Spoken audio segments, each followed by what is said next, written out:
Schutz's essay, The Stranger, published in the American Journal of Sociology in 1944, is probably one of his most well-known papers. It's been widely read by people in many different fields.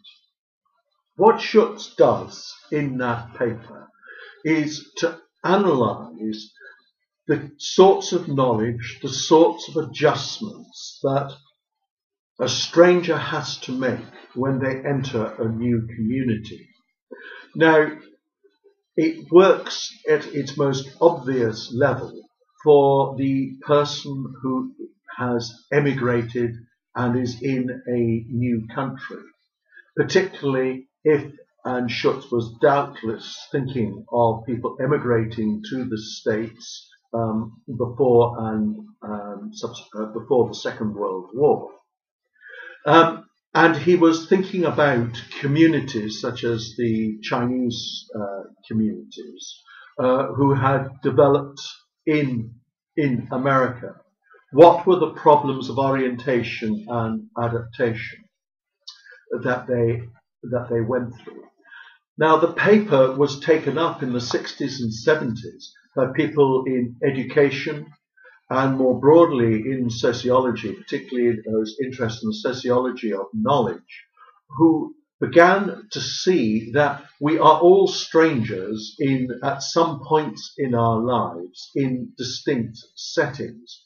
The child on first few days at secondary school, or indeed first days at primary school for that matter. The patient in a hospital, perhaps for the first time, new job, etc., moving to a different part of the country, are all situations where we become strangers. Now, for Schutz, when the stranger comes to a new community, what they find there is a community of views which are usually and often met with similar standardized expressions and formulations. That's the way that the community does things.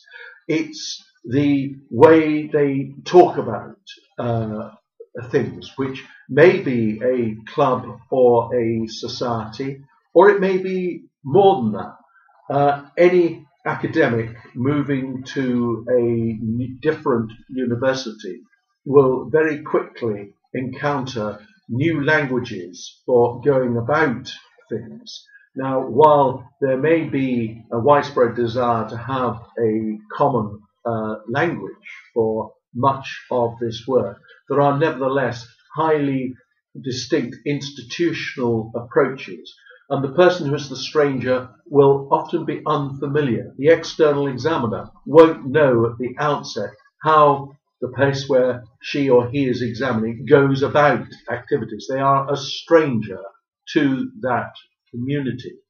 Anybody who moves house is in the position of the stranger.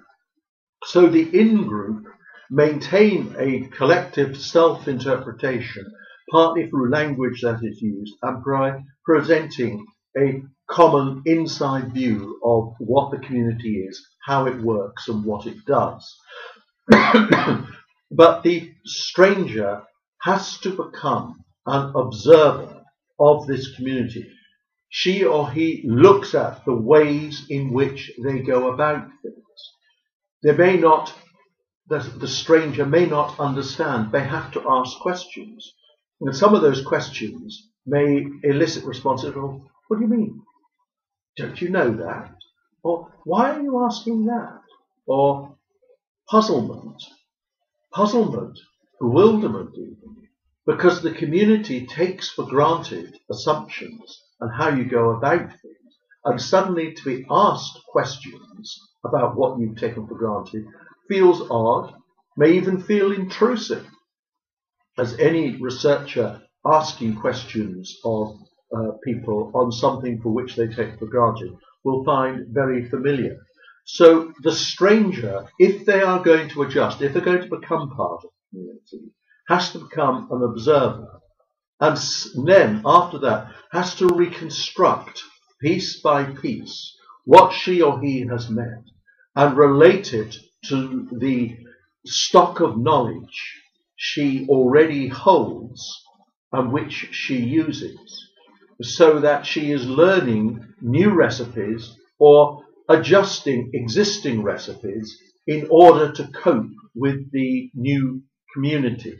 And what they come across are those sets of rules for practical conduct without which everyday life would be impossible. And it's about acquiring those rules. It's not just acquiring the language. The person who uses the rhetoric may well not be accepted, because they have to not just learn the rules, but be shown to be using the rules correctly, and for their approaches to be accepted as taken for granted. The stranger may choose to always remain a stranger, or she may choose to become part of this community. The child that's starting secondary school moves slowly, but then suddenly very quickly, to being a part of this new secondary school community. They're almost certainly helped if they have brothers and sisters at the school in the first place, but they become aware of how to do things. They become aware of the myths that are told. They act on them. And so the reception that you get from other people in the community reflect the kinds of approaches to adaptation that you as a stranger have taken. Now, the writer is dealing with this all the time. The characters they may create in the novel become familiar to them, but they are strangers to us, the reader, at least initially. The patient in the hospital or in the GP's surgery may be familiar in the sense that they know what happens, how to handle things when they go to the GP or they're going back to hospital, perhaps for a repeat visit. But at some point, particularly if it's a new medical problem for the person, then things are very, very different. And so acquiring the role of a stranger, and this could be seen as a metaphor for what we do as researchers. Now that concludes what I want to say on phenomenology, but now I will move into the area of application and methods.